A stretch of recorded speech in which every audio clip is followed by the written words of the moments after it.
नमस्कार मित्रांनो, मनी मॅनेजर्सच्या निफ्टी ॲनालिसिसमध्ये आपले स्वागत आहे। आज निफ्टी गॅप अप ओपन झाली 24,280ला आणि 24,303चा हाय देऊन डाऊन मूव्ह केले 24,079 पर्यंत।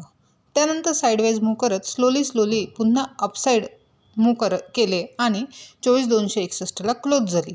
एकंदरीत बघितले तर 24,250 ते 24,150 या रेंजमध्येच निफ्टीने मूव्ह केलेले आहे।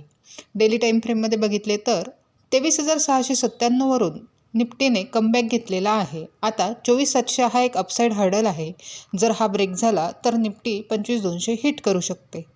आता उद्यासाठी बघितले तर 5 मिनिट टाइम फ्रेममध्ये एक चॅनल फॉर्म झालेला आहे। तसेच 24,080 आणि 24,420 या दोन महत्त्वाच्या लेवल्स आहेत।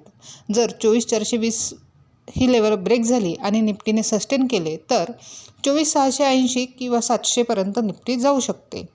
तसेच जर निफ्टीने 24,080 खाली ब्रेक केले तर पुन्हा 23,850 हिट होऊ शकते। ओव्हरऑल मार्केट न्यूज बेस असल्याने ट्रेड करताना प्राइस ॲक्शननुसार आणि काळजीपूर्वक करावा।